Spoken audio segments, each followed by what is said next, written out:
Welcome to the Splitting Hairs podcast. It's another great week to be on the show.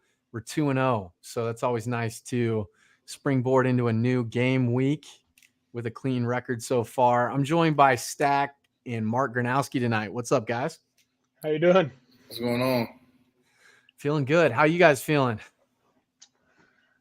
You go first, Mark. You got a lot to say, man. I'm feeling good. I'm feeling really good. Had practice today. Just went out with all the hogs for dinner, and it's been a good week so far. Nice. Where'd you guys go? George's. Naturally. A little pizza buffet and fries, barbecue wings, and it was good. So their chicken kind of good out there. It is good. That's good stuff. How you feeling, Stack? Man, I'm all good, bro. They got the dub. I got to talk a little bit of crap on wine. You know me, I'm feeling great. I like it. And it was A1 trash talk too. I particularly like the offensive lineman flop tweet that you sent out there. That was money. Yeah, bro, I saw that because I had listened to the game on the radio. So like when I heard it, like I was initially like, Isaiah, like, what are you doing? Like, that's so stupid. And then I saw it. Like, this dude did a triple backflip. Dude, he really should win it. He should win an Emmy, a Golden Globe, an Oscar. I thought he was in the WWE. Yeah. He was in the WWE. Oh, he's going to get recruited too. He did the flop and everything, just like he came off the top ropes. But it was, credit to them for getting creative, I suppose. I think that's weak sauce, but that's just me. It was funny because Stack and I were texting the entire time, and I'm like, Isaiah, he was at a wedding. So I'm like, Isaiah just went off for 20. Mark just hit Gordon or whatever the case may have been. And literally he FaceTimes me with 9 seconds left. And I'm like, I was watching on my phone and I'm like, oh, damn, decline. So it was like, I was on pins and needles, man. Yeah. My phone had died actually. Yeah. So like, we're probably like 20 minutes from my girlfriend's house. So we're coming from Webster. My phone dies. And the last tweet I saw is Montana State scores, no time left on the clock, is being reviewed. So, like, I'm driving back with her just silent the whole time. She's like, are you okay? I'm like, bro, don't talk to me, bro. I love it.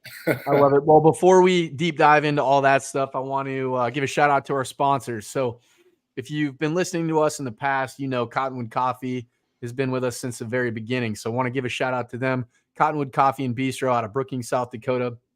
Find the Bistro on 6th Street where they got amazing breakfast. I think I was a regular in there every single day my senior year for breakfast, just getting some reading in for class or what have you.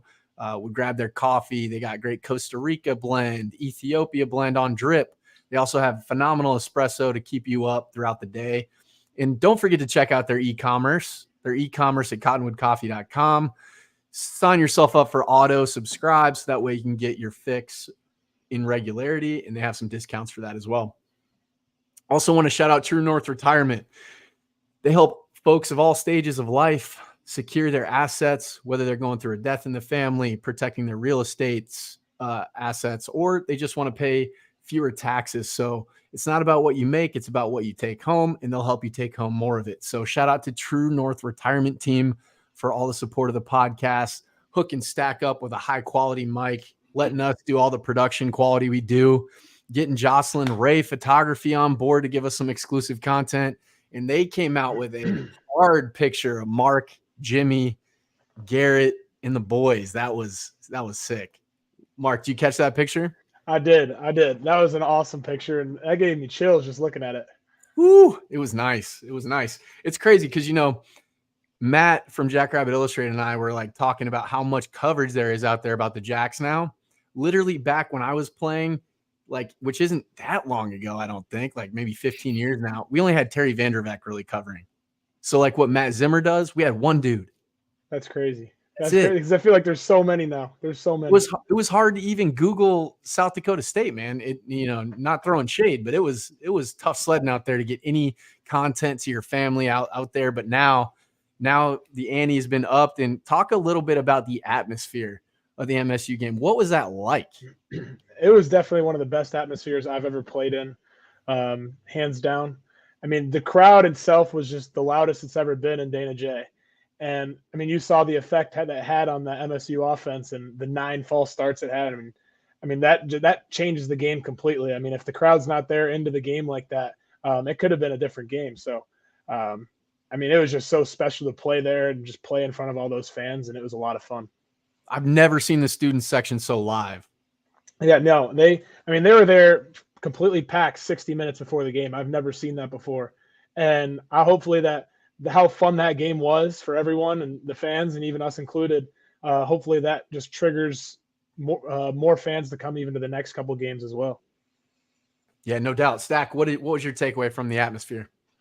Man, once I seen like 9 false starts, like as a fan, like I don't think there's a greater impact you can have on a game, especially like a game that big, that early in the season. Like you're just setting the tone for like literally everybody else is going to walk into Brookings like, oh shit, we're going to have to deal with this all game. Like now during practice, like Mark, you know how it is. Like they're going to have to practice with crowd noise. And like, that's just extra stuff you have to worry about outside of just your game plan and just playing the number 1 team in the country. So, you know, that's going to be real problems for anybody who steps into Brookings. So I'm excited to see.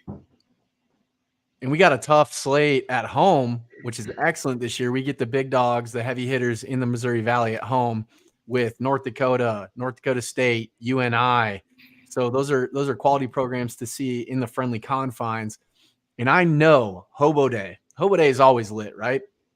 But now, after what they did for Montana State, having that bad taste in our mouths for UNI, it's always just been a back and forth, a really gritty matchup. Your dad actually said his first start collegiately was against UNI. Yes, it Your was. first start collegiately was against UNI.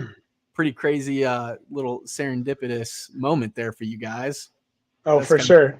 I mean, he talked about it the first time when I was getting that first start, and then now it's even crazier. I mean, starting even just heading into next week. I mean, he went to Drake, and I'm playing against Drake, so I feel like it's just a small world that we live in. Yeah, man. Stack was like, we got an interview that's going to drop this week with your dad, and we were just walking through all the things. We're like, man, you guys need a movie or something. It's right. Like strange, all the overlap. But I think it's really interesting and fascinating for fans. We'll jump into that. We want to walk through a little bit about what happened against MSU. You know, Stack and I were talking a little bit, and you and I were talking from a defensive perspective. It may have been a bit skewed, right? Like we're not at full strength, got an All-American linebacker that really cleans up a lot that wasn't playing. Obviously, we know everybody on the roster who suits up can ball because they balled out last year in the playoffs. But you guys were really coming into this game with your first stringers really only getting a quarter and a half of play in. And then when you're looking at going from, I think Zach Borg made a really good comment and Matt Zimmer, when you're going from playing effectually like kind of a mid-level D2 program to having to play essentially a playoff game right away, that's such a swing of emotions. It's such a swing of preparation. It's really hard to get dialed in with just a quarter and a half of high-level competition under your belt. Talk a little bit about that. What was that like adjusting to that? Yeah, I mean, we talked about it after the game as well. I mean, we literally got, I think I got 22 snaps in that game previous, and guys like Isaiah Davis, he only got 4 snaps. Yeah, well, 4 carries. Sorry, 8 snaps. 4 carries, 8 snaps. Yeah. But I mean, just trying to get the guys acclimated to start off that game. I mean, we didn't really think about it preparing for it, but after looking back, I mean, I feel like it kind of affected us a little bit. But I mean, that game as a whole, I mean, I feel like we started really fast. I mean, we ended up going down the field, got a couple first downs, and then I ended up making a little mistake there that ended up kind of swinging the momentum of the game. But I feel like if we end up going down scoring, I mean, I feel like that changes the entire flow of how the game ends up resulting. But we ended up just kind of just shooting ourselves in the foot continuously in that first half, and we knew that we were kind of hurting ourselves, and we could drive down the field if we wanted to, but I mean, even if we have that false start, I mean, that decreases our chances of scoring a touchdown by almost 80%. And those are the kind of things that just hurt us in the second half that we didn't end up doing. We scored 3 out of our 5 drives. So, I mean, obviously that first game was a great game for us offensively against Western Oregon, but we just need to start faster for games to come. Absolutely. And, you know, Coach Luan, he's a savant, right, with his play calling. He's always setting things up down the road. I think even he would say there were some things that he could have done better. I think what you guys started early, trying to get on the edge against them, I think that's where you guys could eat. You started eating later in the game with that, especially your second half drives. with the QB power. That was excellent. I love that call where you scored your tug. And then I think, but early on, you guys gave Angel Johnson the ball with a 3-back look, and he got like 9 yards. And I was kind of hoping you would just feast on that a little bit more. But, obviously you're trying to get into the flow of the game, get everybody their touches, kind of feel out what they're throwing at you defensively. Because what Stack and I saw from them, they like to, what I saw, I think they were blitz heavy to protect some insecurities they had on the back end. Did you kind of get that vibe too? Yeah, I mean, they did a lot of things different than we were expecting in that first half. And in the past years, they ran a lot of just cover one, just man coverage on third downs, and wouldn't end up blitzing too much. They were a very low blitz team, and then they kind of surprised us with a couple blitzes that we ended up not picking up, and ended up causing us to lose yards and basically turn over on downs. But with Coach Lujan, just with the offensive play calling, and I think this is just kudos to his leadership. I mean, he even said to us that he didn't feel like he had called a great game in that first half. And just like you said about that 3-back set, I mean, we came back to it in that second half. The first play, Amar Johnson goes for 25 yards, and that kind of just got the thing rolling. And I thought he called an awesome second half, and beautiful, just got things going for us offensively. We got into a rhythm, and I mean, it was it from there. Yeah, and uncharacteristically, you're driving to go in at half. You throw a great ball to Jackson, he drops it. I mean, those things happen. Your best players, I mean, even you'll say, I don't think that was your best performance by a long shot. Yeah. And, like you look at the play where you're scrambling, you're trying to extend the play, make things happen, where you had the fumble. You look at what happened against, I think it was UC Davis last year. You catch the ball, it's an errant snap, you pick it up, you toss a touchdown. So you got to understand, for people who are playing maybe armchair quarterback a little bit, you're going to live and die by trying to make big plays sometimes. And that's just going to happen. And you got to lean on your defense, as you did, to step up and try to at least hold them to 3, which we were able to do. So, I mean, their red zone defense was lights out. Shout out to the fans again, incredible. And then like Stack and I were saying, I think the linebackers, there were times where our defensive line was getting a good push. They were denting the offensive line pretty good, but our backers were just not fast flowing over the top. Maybe we were bringing Stallbird off the edge, who played a hell of a game, I thought. And our backers just need to fast flow over the top, but they'll get that cleaned up. It's week 2. You don't want to peak week 2. You want to be peaking later in the season. So I think all that will be good. And uncharacteristically, we weren't getting off the field on third downs, not because of performance, but because of mental lapses, right? You got Kill Reader tossing the shoe, Graham Spalding laying the boom. But some of that boom we were laying, obviously, you don't like to see any guys go out getting hurt. Like I was just talking about that with Aaron Rodgers. You never want to see, especially one of the greatest players of all time, go out. But obviously, Tommy Mellott goes down. I think it was on a play where Colby Herter kind of hit him and wrapped him up, and he started getting up limping. What was it like on the defense when Chambers came in? Were they saying anything about him? Was it what was the vibe like when Mellott was out? Did you even notice? Well, first off, I was just going to say about with the unsportsmanlikes and all that stuff. I mean, that obviously can't happen just with the mental errors and everything. Yeah. But even just thinking about Western Oregon last week when Savion Williamson had that hit out of bounds when the guy was close to being out of bounds. I mean, that's just an effort thing. I think those things are happening. I'm okay with those, and coach is okay with those, because that's just playing football, playing fast. But just the throw on the shoe, I mean, that stuff just can't happen. But I mean, our linebackers have been doing awesome so far, and obviously it's just week 2, so they're all trying to learn as a group as well. And Savion's been doing a great job stepping in for Bach. But I mean, overall, with just Chambers coming in, I mean, I saw that Tommy got hurt, but he stayed in for a couple more plays, so I was expecting that he'd just walk it off. But I mean, when Chambers kind of came in, we kind of knew that they were going to run the ball heavy at that point, and that's what you kind of saw at that point. And we just had to step up more as a defense and just we knew it was coming, and we just got to beat them at that point. And I felt like we struggled and bled a little bit in that second half, but I mean, thanks to the fans, especially, just getting those false starts, putting them behind the chains, just made it that much easier for our defense to be successful. Yeah, no, very well put. I think the big thing to take away that fans are starting to see, and Coach Stig was really good at this too, right? But Coach Rogers is a savant when it comes to adjustments, especially on the defensive side of the ball. But on the offensive side of the ball, Zach is a really smart coach. Like, you can speak to it. He knows, okay, like, how does that, this would be good insight for the fans. You guys go in at break. What's the vibe? What is he telling you guys? Is he receptive of feedback? How do you guys scheme when you're coming back out for the second half?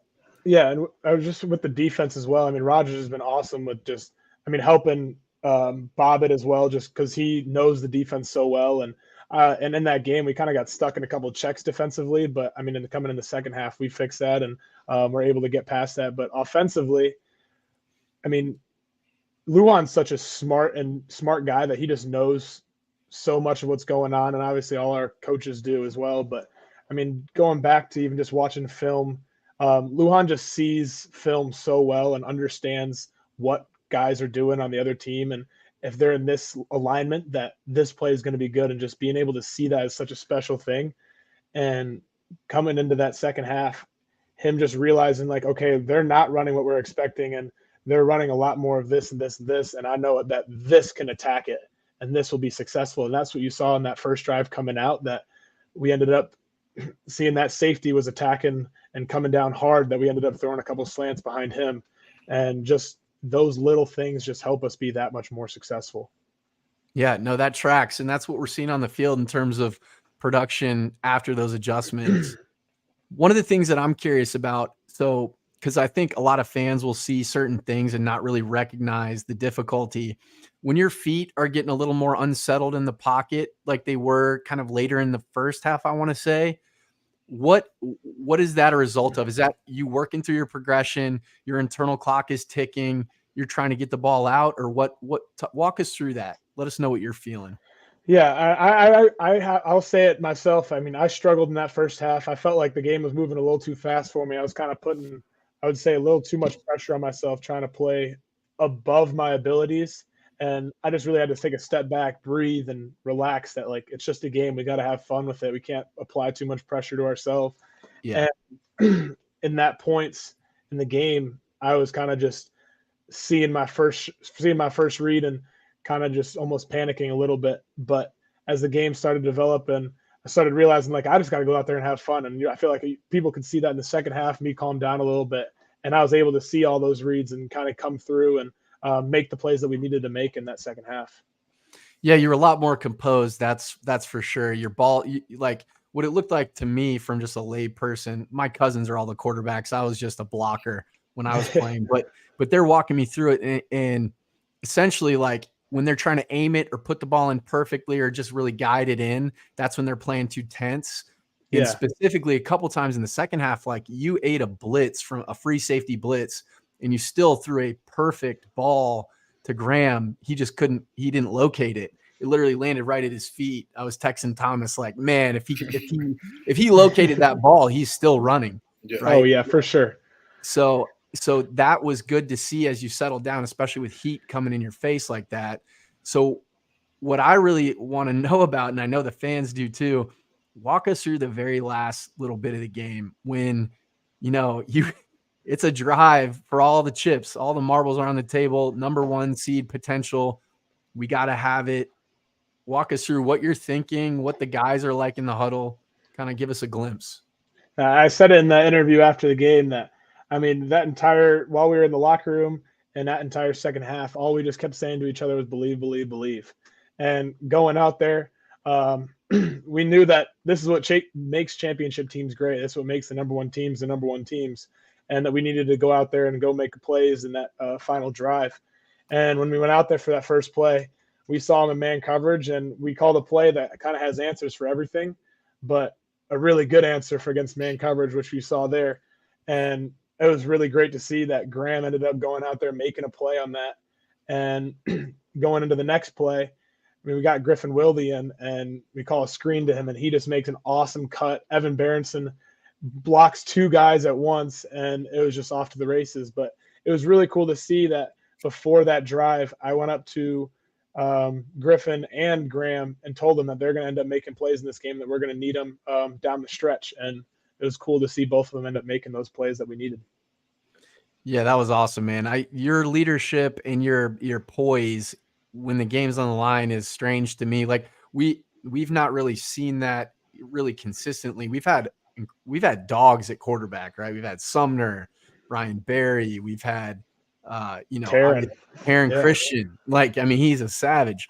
But to see you close it out, I mean, I think that's where the program has taken a step up, and they all feed off that. I mean, even Stack talked about your leadership.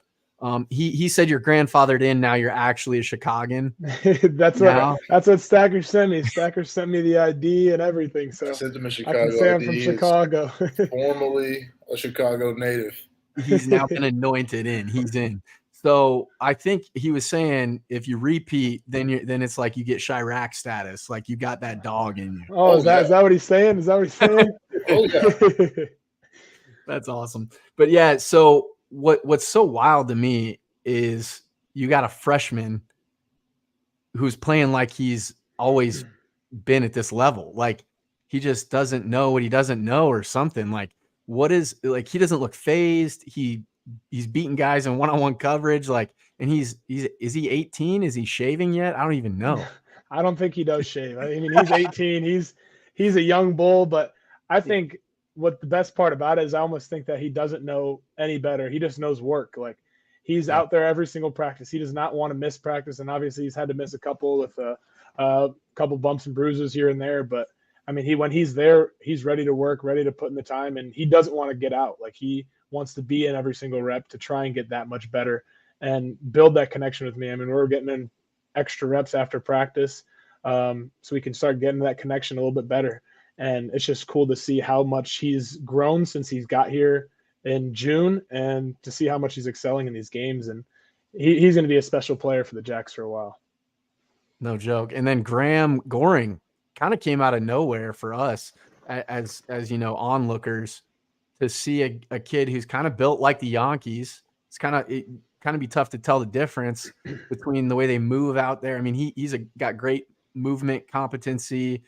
He runs crisp routes, and he's willing to lead block, which I love. Like that's incredible. Like, flexing him out into the backfield and then getting him up on linebackers is cool to see as well. What's his energy like when the game's on the line? Like obviously he rose up too. Yeah, I mean his story is different than most other people. I mean, when he was a freshman, he showed glimpses of that he can be a really good player for us in the future.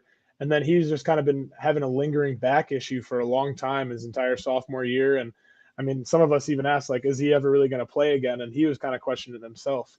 But I mean, eventually started to heal up, and that spring ball that we just had and that we had previously, he really balled out, and he continued to get better and better. And all of us just kind of kept seeing him rise up the depth chart, and he eventually started earning that. He earned that starting spot, and he's kind of just hasn't looked back since. And it's been really cool to see how much he's grown over the past year. And he, like you said, he runs crisp routes. He catches the ball really well, and he just has a knack for knowing the game, really. So it's just really cool to see for him. It's a good asset to have when you understand the game like that too, because then you know how to work yourself into space with zone coverage and different looks that the defense is throwing at you. And more so than all that, upping the competition within that position group room, I think is huge, because you already got Jackson and Jaden. We know what they can do, but even being on their heels a little bit, like, hey, we got to stay sharp and crisp. Otherwise we're going to cut in some reps here and there. And you don't have to get into the specifics, but is Jaden at full strength? Is he kind of dealing with some things? Well, yeah, I was just gonna say, like, even last year and then AJ Coons and Kenyon Bauer left, I mean, there was some obvious questions in the room behind the Yankees. But after getting a couple transfers in, the freshmen that have came in, I mean, we got depth now. You can see that, and it's really cool to see for future after the Yankees leave. But I mean, Jaden, he's been dealing with some stuff right now, just getting healthy wise, and he should be just slowly getting healthy. I mean, we got Drake this week, and then we have the bye after that. So I expect him to continue to get into the PT room, trying to get better, and maybe take a couple reps against Drake. But I mean, his main focus and what we need him to be is 100% for the Missouri Valley Conference play. So that's what we're mainly focused on for him. No, that's smart and understanding roster management. That's really good to hear. I I'm curious, are you guys like shifting gears? We closed out Montana State, just some things to cover here. When you have a punt or a kick blocked, your chances of winning go up 90%. So for us to close that game out with a block kick and really to look atrocious on special teams as a whole, that's saying something. I mean, nobody would really say that we were maybe at 75% of our total capacity in that game in terms of production. And to close that game out, that's a gritty win. So all the fans should be excited about that. Yeah, one thing I want to mention that I just kept seeing, because I had to rewatch the game because like I had listened to it on my phone. But like there were some really high IQ football plays like out there. Like two specifically that I want to mention. Obviously I'm biased, but by Jared DePriest and Brian Williams, because like you keep hearing about like, oh, is the gap closed, between like our offensive line and defensive line and that kind of stuff. But like they just kept running the same play where they just like slide the O-line one way and then like Chambers would just come like right off of like the tackle's ass. And like usually you want like the D tackle just kind of like hunker in there and stay in his gap. But Jared and Brian both got TFLs on just like letting them go, like giving him a head fake, letting them go, and then like going right off his ass and getting that TFL, both in huge moments, like killing their drives. Like I just wanted to tip my hat to those dudes because like that is some high IQ football and like that stuff that's really fun to watch. And you see like, once those dudes kind of start putting like full games together like that and not having to really like wait until the second half and like see a whole bunch of it. You know what I mean? Like I'm really excited for what our defense is getting ready to do here. And just especially with that red zone defense too. I mean, they had, I think, 3 stops in the red zone, which was awesome. And I mean, after a blocked punt, they get on the 1 yard line and it's 3 stops in a row. And then all of a sudden the crowd gets into it. Boom, false start. Now they're back on the 6. Like those are changes of momentum. I mean, that's 4 points that they just took off the board for us. Yeah. And we were able to have a chance to win that game then. And without that, then it might have been a whole different game. I mean, yeah, no joke. We gifted them 13 points off of, mental errors or just lack of execution. So that right there tells a huge story of the game. I'm sure you saw Rodgers, what he ended up doing for the special teams player of the week and just kind of leaving it blank along with all the other people. But that's just kind of something he does. And he wants to make sure that he's just not giving out awards every single week for participation, really. I mean, he wants to make sure that we're earning what we're getting. Yeah, and that brings up a good point, Mark. If we look at all the guys who have been historical greats for South Dakota State, whether it's Pierre Strong, Dallas Goedert, Tucker Kraft, Jake Winicky, Cade Johnson, just to name a few, they're going to earn their keep at the next level instantaneously on special teams. So take it as seriously as you possibly can while you're in college, because it's not necessarily a one-to-one comp, but if you're willing and able to execute on the special team side of the ball, if you take it as seriously as the other 2 phases, you're going to get a look. Yeah, and I think Coach Rodgers was talking about it today after practice, and I think he said it really well, is nobody comes to college expecting to be an L2 on kickoff or a right guard on punt. But, I mean, those are kind of the things that you just have to embrace. It's a part of the game. And, I mean, there's a lot of people that want to get on the field. And if you want to get on the travel roster, I mean, you got to bust your butt while you're on special teams and we're practicing in practice. You can get on the bus and just gets you reps in the game. So then eventually maybe you can get a shot at playing outside linebacker and then you can excel there. It's just kind of slowly building that process, and you have to build trust with the coaches, and that starts with special teams for a lot of guys. Well put, man. That's exactly it. I think when I started out in Stack, I'm curious where you started out as well, but I started out on the wedge on kickoff return, which is the most miserable, lonely place to ever be on a football field when you got guys running with a 40-yard head start just with bad intentions to light you up. Byer and I used to talk about it, Alex Byer, the other tight end. We took it personal. We tried to literally bury the guys coming at us, and we excelled in our kickoff return game as a result of everybody, front line, second line, everybody doing their job. So historically, South Dakota State has been a spot that takes special teams very, very seriously. I know Coach Cashmore does as well. That's his whole shtick. So I know we're going to get that corrected. I do want to say for those watching, what happened on the PAT looked like John Bell didn't catch the ball cleanly on the snap. kind of didn't get a good set for Dustman. So people looking at the kicker always want to blame a kicker for things.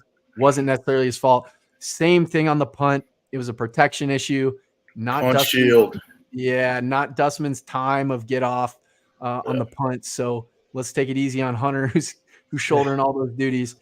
And then speaking of which, that's where I had my only real special team experience. I think it was me, Mason McCormick, and Luke Sellers is what our first punch shield was. And I mean, this is before Mason was playing a lot, so like this was like the only reps he was getting. So I mean, Mark, you could imagine how dead ass serious he took punch shield. 100%.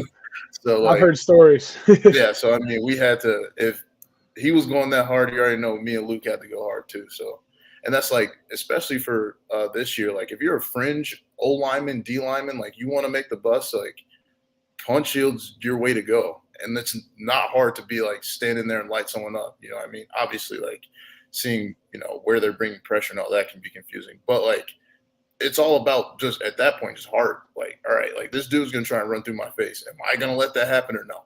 Yeah. So, yep. And it was different though. I did notice we had a 2-man look on our shield as opposed to 3 that we historically had. I don't know if that was because of pressure or what, but I'm sure they'll get that adjusted and corrected for the opponents that we see down the road. Cause they're going to try to exploit that in coming games, make sure we got it corrected. A couple other things I want to highlight. I know Zach Hines, great hands, right? Some of the best on the team. Obviously got a tug. His dance moves. What do you rate him on that little footwork?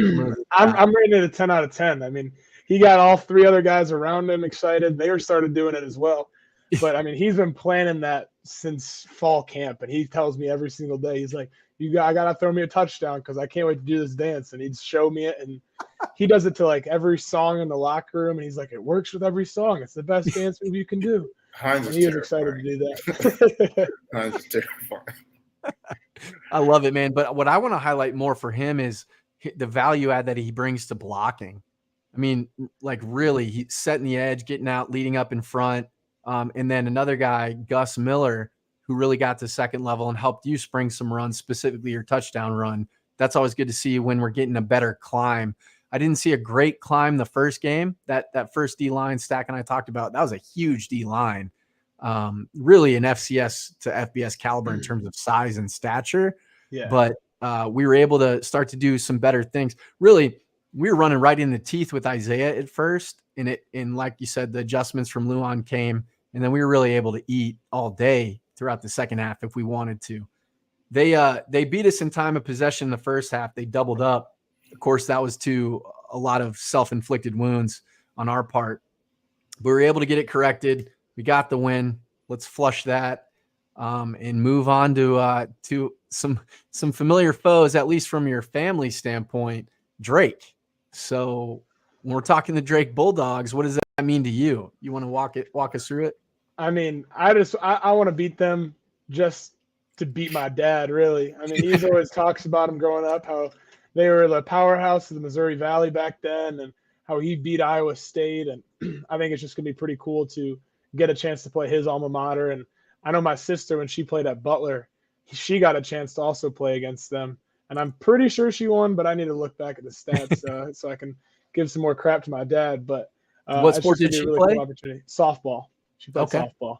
But it's going to be a cool opportunity, especially at the Twin Stadium, and just playing on a baseball field. Really, it's going to be different, but I think it's going to be a really cool experience.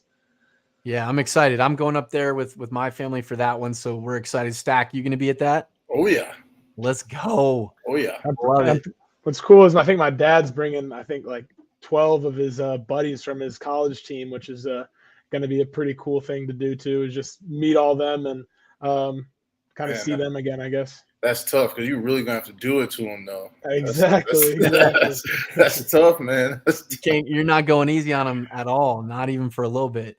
But it's funny. I was texting your dad, and he and the guys are gonna go play some golf on Friday, and he's all anxious for that. That'll be a good little showdown. He's like, I was thinking I should wear half a Drake jersey, half a Jack's jersey, but I don't know if I can do that. I don't know if that'll work.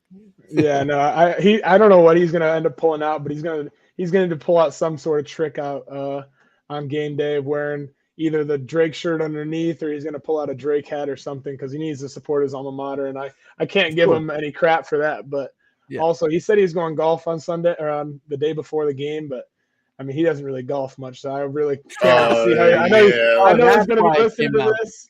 I know he's going to be listening to this, and I know that's why probably he's nervous. He's probably not going to do too well in front of his former teammates. Gotcha. Well, maybe they'll play best ball or something like that. You never know. He needs it. He needs it. That's awesome, man. Well, so as you're walking through kind of preparation for Drake, are you guys working on different surfaces? How are you handling? Because I don't know if y'all are just playing on the outfield, if you're going to have an infield impact with some dirt, or what that's going to look like. Yeah, and I don't know if you remember that. I think NDSU played there in 2019, and we were looking at pictures of it, and we were kind of seeing Coach Chris Crock always usually gives us, if we're playing an away game, gives us pictures of the stadium, and that's what we did on Monday. And we're going to be playing on the dirt, and obviously baseball dirt is pretty hard, and it's going to hurt to get tackled on a little bit, but I think it's going to be a pretty fun experience. I mean, just playing baseball my entire life and kind of playing football on it now is going to be a little different. But one of the coolest things that I learned yesterday is that we're going to be in the Twins locker room, and I think it's going to be just pretty cool to be in an MLB locker room, and we've seen pictures of it, and it's pretty sweet in there. Yeah, I mean that you should be. I mean, this is an incredible opportunity, regardless of where you grew up, to play in an MLB stadium. The Twins are a playoff contender right now. Right. So they're going to be ready to play a game right after potentially, and it's going to be cool to just kind of be in that, soak it in, and kind of see what the fan experience is like.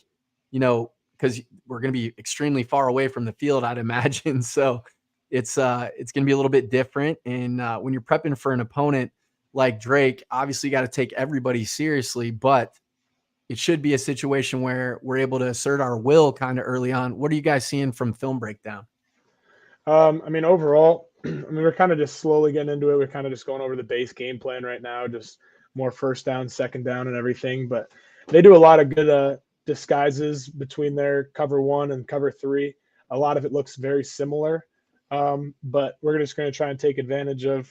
I don't want to get too in depth of what we're going to do, but just try and take advantage of some man coverage looks they get us, because we just got a lot of great skill guys that we're always going to take 50-50 balls with our guys and just bet on ourselves really, and say that our guys are better than anyone that we face in all of the FCS. So I'm really excited for this week, and hopefully get some other guys into the game later too as well. Definitely. Yeah. And one of the other things too is there is definitely mutual motivation in this game. Obviously us coming off of a victory, but really a lackluster performance, I would say, overall for the team, at least to our expectations and to our caliber of play that we're used to.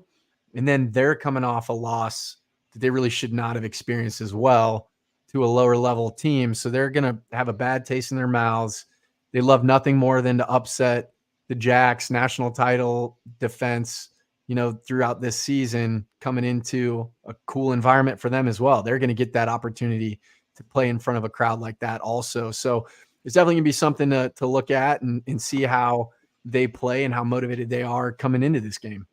Yeah. And we just got to show that, we got to be able to start fast and kind of hit the ground running right away and try to get some rhythm going early, just because we haven't shown that the week before, and we're kind of just ready to just pounce on the team right now, because we were kind of frustrated from that last week, and I'm sure that they are going to be too. But as long as we get the punch first, then we should be rolling.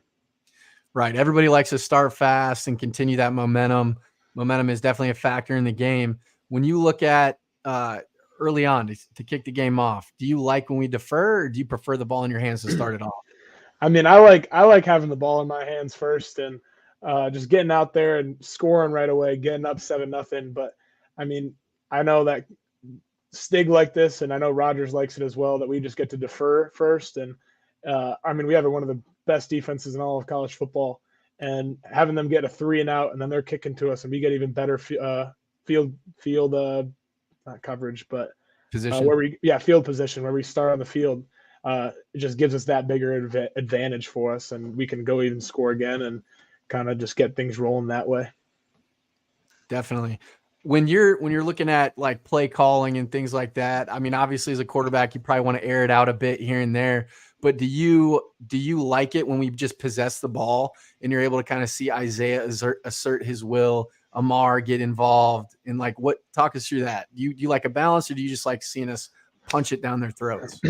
I mean, if you talk to any of the linemen, especially Mason McCormick, if he had a choice and he could run an offense, he's running power every single play.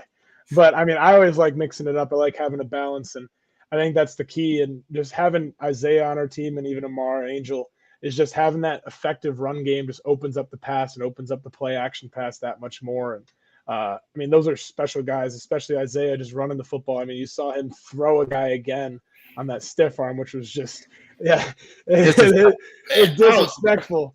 It's so disrespectful, bro. But it's really cool to see him run the ball and just how special of a player he is. And even just getting him into the slot, playing some receiver. I mean, he's just a gifted football player. Mark, did I see you throwing a block that play? Yeah. I was trying. No, bro. I peeped that, bro. I seen you, bro. I like it. Getting involved. That just earns trust and respect, definitely for running backs and definitely the 605 Hogs. You know, they'll break down your technique, but you know, you can tell them you're just trying to get your head in there, make something happen. Yeah, I understand that sometimes it's hard. It's pretty hard when you're running full speed trying to block someone and trying to get to that second level. I understand a little bit now. Yeah, exactly. Well, that's cool. So now I kind of want to ask you more of a lighthearted question, because I think Stack, myself, anybody who's played the game knows this. You'll have a guy on your team, whether you're in Pee-wee ball, coming up through high school, through the ranks, a guy who's athletic is all get out, but can't throw the ball to save his life. Who on the SDSU football team is so athletic but can't throw the ball? Looks like 50 Cent throwing an opening game. I mean, there's definitely a couple guys, and I'm gonna call out Mason McCormick first, just because he always says he's one of the most athletic guys. He's fast, he says, but I mean, I don't think he can throw the ball more than 20 yards, which is always funny to see. But then when we're also trying to do like set up trick plays or just kind of having fun and just making up plays really while we're at practice, and we have Isaiah throwing the ball, and then Amar's like, okay, twos are in, like, let me get my shot, and it's just nothing comparable. We all make fun of Amar. So those are probably the two guys that I would say. Gotcha. So no Pierre Strong on the roster who's just gonna light it up, perfect passing record. You know, Isaiah's pretty close, but we still give him a little crap saying he's not as good as Pierre, and he's not too fond of it. Awesome. Love it. Had to get that one in there. You never know. Like, we had some dudes on our team that, like, you'd see him move and then you'd see him touch a ball. You'd be like, have you ever thrown anything in your life? Like, man. I was that guy for our D-line. I'm not saying I was no athletic freak, but I cannot throw a ball and I cannot catch or anything. And Coach Smith would always give me shit for it. Well, I appreciate the honesty. So you're not picking off, retracing a screen ball. Is that what you're saying, Stack? No, never. I will say there's some smooth guys though. I mean, on Fridays, the O-line does, as they call it, pat and goes, but they call it fat and goes. So I mean, you're going to see some pretty athletic guys. Like, I got to say, Jalen Lee. I mean, he looks pretty athletic. Don't say that, because I got to say, he does. He does. He looks athletic catching the ball. But now I'm about to hear about it. Yep. Now I'm going to have to hear about it. Is he an Illinois guy too? Yeah, he actually went to St. Rita. Nice. I grew up with his brother, so me and Jaylee are pretty close. So he's for sure right there. He's got Chicago status then as well. Yeah, born and bred for sure. That's my son right there.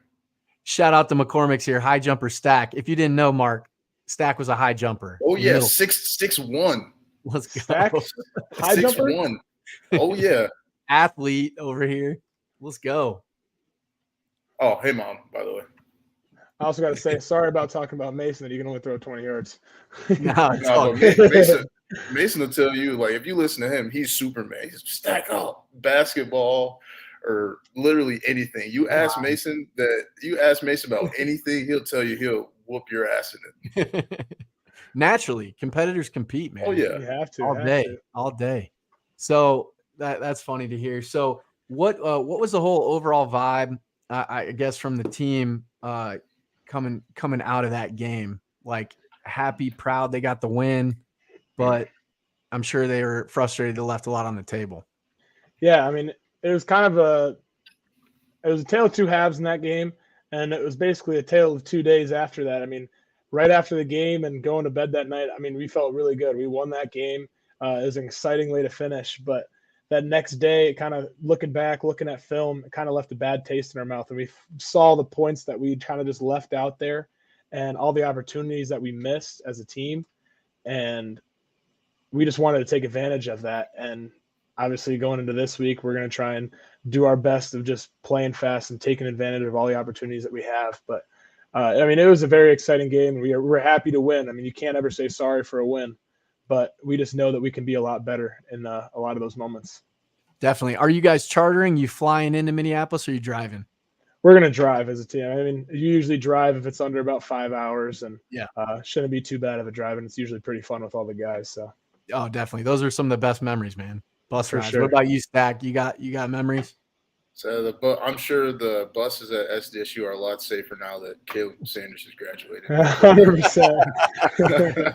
Whoa. There's a story here. Is it for public consumption or what? We got No. That's just for that'll have to be for JFPA members only. Got it. Love it. Hey, on to that note, shout out to JFPA. Mark, what was it like donning those black lids? Gosh, that might be my favorite uniform combo now. Clean, all black, sweet. Not a blackout with white pants. Thank you, JFPA. Thank you for that. That's no, I can't thank them enough. It was clean. It was very clean. And I was a little bummed because I saw the mock-up and I was like, "Ooh, this is clean." A white and gray rabbit with an all-black face mask. I was like, "No way!" They're like the aesthetic just fit. And then when I heard, "Oh man, it's gonna have to be the SD," and there's gonna be yellow, I was like, "Oh man, how's this gonna look?" But it tied everything in together really well. It was sweet, man. So shout out to them. And I got to thank Coach Rodgers for even involving some of the captains on it earlier and just kind of making that decision. Like we were thinking like blue face mask or yellow face mask and different logos and stuff. And we decided that, and it ended up looking really sweet in the pictures after, even better. So, oh yeah, definitely. Shout out to Carrie for listening. Love the all black. I think we all. That's my favorite look right now. I love the. I think we wore it against Illinois State last year, all blue with the white lids. That's clean too. That's clean. You I can't think go wrong. Like you the white had a black glove in that game too. You had a black glove that looked clean. I did. I like keeps my left hand a little warm, you know. I'm sure that's what it was. Right. For the swag, Mark. It's okay to say that, bro. My dad always calls it my Michael Jackson glove. Yeah, there you go. It's for the swag, gang. You got it. Love it. Yeah, so it seemed to be a fan favorite as well. Everybody loved the black. I mean, what was really cool is seeing the blackout, and the fans were just decked out, a sea of black. Especially, I don't know if you saw Stan Becton, the head media content creator for FCS. He played one of the goal line stands of the audio from it when they had one of their 9 false starts. It was so loud that it was louder than College Game Day when I was there. Oh yeah, I mean, I didn't get to go to that game. I ended up having a later game in high school because I was in high school still at that time. But that environment was just insane, and you can even see that when we were watching film, and I was watching the defensive film, that you can see the camera shaking, or even just the live broadcast. You see this camera shaking. That just shows how loud and how excited everyone was at that game. Oh, no joke. I think Midco was trying to mitigate a lot of that noise in the telecast, so you couldn't really hear it as a fan. And I'm like, what's going on? It seems like quiet out here. And then I'm getting all this audio after everybody's tweets uploaded and stuff. And I'm like, damn, it was so the Dana J is now one of the toughest places to play. And I love saying that because for the longest time, there was a little gap there as we were transitioning to the new stadium, filling it out every game against some subpar opponents was kind of tough. Getting people to travel, from Western Illinois or what have you, was kind of tough to get that whole atmosphere because you're not going to have 15,000 of your own fans every game, right? Yeah, there's going to be a mix. So it definitely helps when that happens. But to see them just show out and get louder and louder, I think NDSU's already sold out, if I'm not mistaken. Yeah, that's what I just saw today. North Dakota's got not a lot of tickets left. It's going to be Hobo Day. Yeah, and UNI Hobo Day is going to be lights out as well. So we got anything else brewing, you think, uniform wise? I mean, nothing as of right now, but I mean, your favorite jersey combo is coming this weekend, just so you know. Oh, all blue white lids? Let's Yep. go. That white helmet is so tough. Like, So Mark, tough. I can't tell you how jealous I am, bro.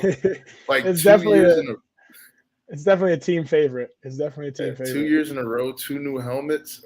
It's dope to see, bro. And that's because of the productivity on the field. Like if you guys aren't winning, you don't create the excitement, the momentum, the support in the draw from really donors and stuff like that. So kudos to you guys executing on the field. It's all fun and games to talk about, all this stuff, but it's all talk if you guys don't produce. So keep producing, doing what you got to do, and we'll see what we can do on our end for JFPA. Getting some more swag your guys' Yeah, way. I was gonna have to shout you guys out again. I just want to thank JFPA for all the support that they've been having, and all the things that they've been giving us has just been so special for us, and we've all been enjoying it. Yeah. So to that point, there's a lot of guys still out there who aren't members. If you're not a member, get in touch with Ryan McKnight. Follow us on Facebook at the Jackrabbit Former Players Association. Get linked up, be a part of the squad, go to the golf tournaments, head to every game you can. If you can't make there, every little bit of contribution helps. And it's good to stay connected with the guys. So regardless of your experience, however you felt about your playing time or not, whatever, hopefully we can put that aside and rally behind the guys, because some big things are happening in Brookings that I never thought I would see. I don't know about you, Stack, but it's like game changing.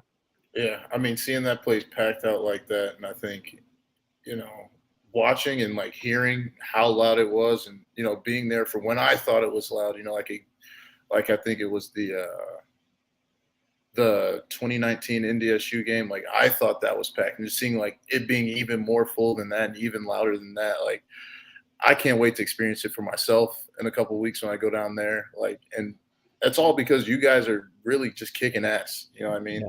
Like y'all taking care of business. Like even if it's like a garbage team, I'm not throwing shade at anyone, but like even if it's like a garbage team that people just want to go out and see you guys just kick some ass. You know what I mean? Like it doesn't have to be NDSU for us to get out and get crazy. You know what I mean? So I'm so excited to watch.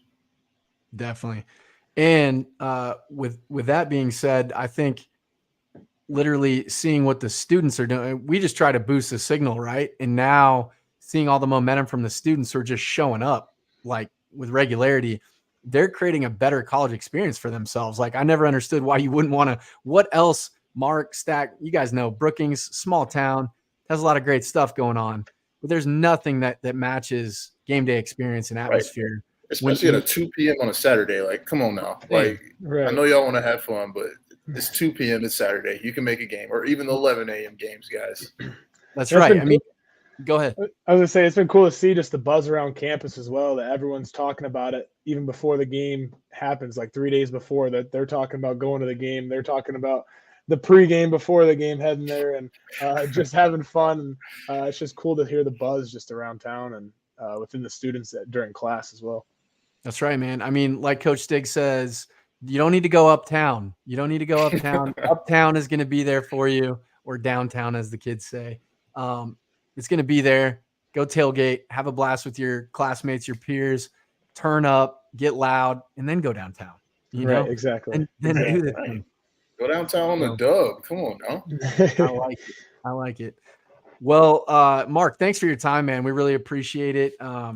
We're going to get into our predictions. You can stay on, you can hop off, whatever you feel like you want to do. And good luck this weekend, man. Appreciate it. I have lots of homework to do, so I'm going to head out, but appreciate you guys. Thanks for carving out some time, man. Take care of yourself, and you guys go get them this week. For sure. Thanks again for having me on. Peace. All right, G. Now that he's gone, like 62-3. There you go. 62-3. Sorry, Ray. Mr. Gronowski fam, you're going to be riding the wave like your alma mater. I know that means a lot, but your blood, your kin, it's got to mean more. Your son's going to do him bogus. I'm sorry, Ray. That's right. I'm going to go, it all depend on, I can't wait to see Chase Mason get his too in this one. And he's going to be thirsty for it. Like, he's going to be trying to go for it all. Yes, sir. So I'm going to say 72-7. Yeah. I'm going to go with that. No disrespect to them. I just think the Jacks are going to be they have such a bitter taste in their mouths from how they performed last week that I just it's going to be a rough day for Drake. Take out some frustration for sure. The old Bulldogs aren't the Bulldogs of the SEC here, I mean, Yeah. It's a completely different complexion of program.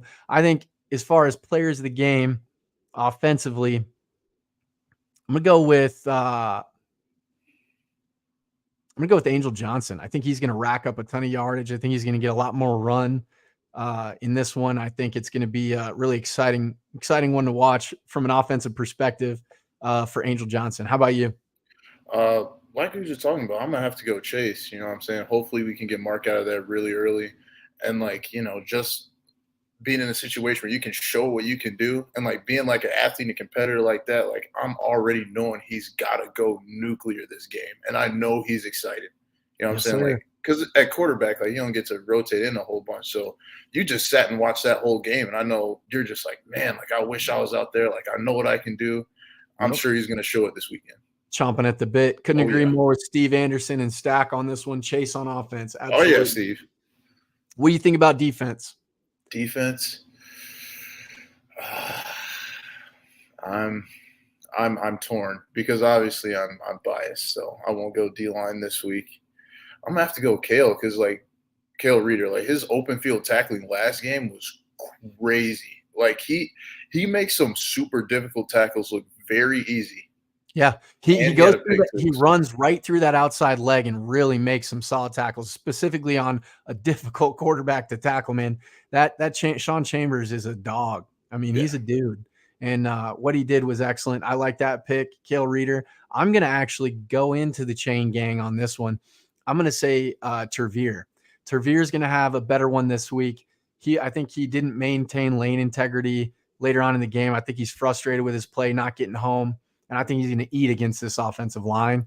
So you could take your pick, but I think specifically he's gonna make it very difficult. And if the quarterback does get the ball out, just like my man Steve said, Tucker Large could eat as well as everybody on the back end. So Dyshawn Gales was huge in this game as well against MSU. I'd be remiss if I didn't touch on him. His run fits are so physical, and to have corners stick their heads in the game when the run game is starting to get off like that is huge. He had to exit the game at a certain point, but he did come back. Hopefully it's just some bumps and bruises, but he's a pivotal player for the Jacks, and we really need him throughout the rest of the way. So really want to see him in there. Special teams, they got to step it up. Who we got? I know I got to throw Tuck in there though for that one. Because he's Magic Man when he touches the ball. So I'm excited to see what he does. And punt team is going to get a healthy dose. So punt return is for sure going to get out there. Special teams, I'm going to go with Graham. Graham's going to get his a lot. I think he's going to get a lot on defense too. He's going to get a big run. He started to get more play there late. I think they saw some things, wanted to get him some run. I think he's going to do a good job. Caleb Francel could be one too. A lot of options, but I'm going to go with Graham on kickoff return and punt coverage too, or punt return. Yeah. Punt or punt return, both. So that's what I got. Anything else? Any final thoughts?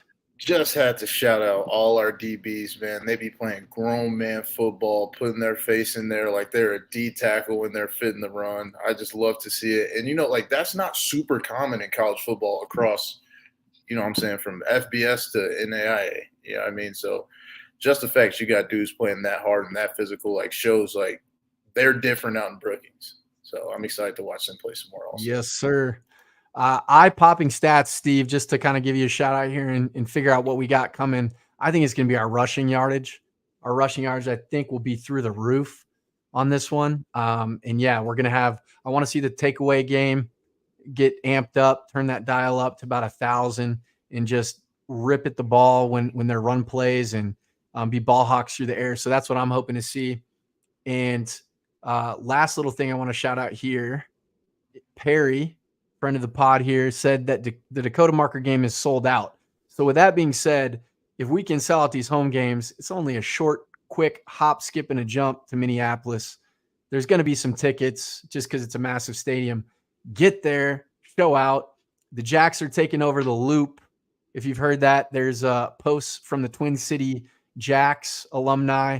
Make sure you check that out on Twitter. They're posting all the different spots we're going to be posted up. We're going to take it over. You're going to see a sea of blue. Jack the Loop.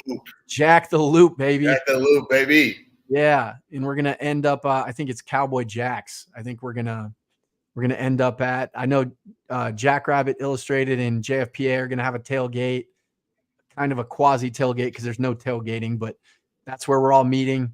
So check that out. Really appreciate the continued support from everybody. If you like our content, check it out on Substack at splittinghairsmedia.substack.com. Rabbit Hole or Scott Wagner, for those who know him specifically, he's done a great job with our content, as well as myself just trying to share some thoughts and some insights, things I'm seeing. So hopefully you guys enjoy that because it takes time and effort. We want to bring you guys the best content. Shout out to Stack for continuing to join me on here and add good takeaways, insights, things he's seeing from the game and all of his playing day experience. It really helps. So this is the pod by the athletes, for the athletes and the fans. So we really appreciate you. Shout out last time to our sponsors, Cottonwood Coffee and Bistro of South Dakota, Brookings, South Dakota. Make sure before you head out, if you're Brookings natives, head out to them, tell them we sent you, grab some grub and some coffee. Shout out to True North Retirement for securing assets at every phase of the game, whether you're trying to pay fewer taxes, secure your assets for the next phase of life. They're your go-to. Check them out at 480-323-5801 for a free portfolio consultation. And with that, go blue, go big, go blue. Go blue, go Jags. Yes, sir.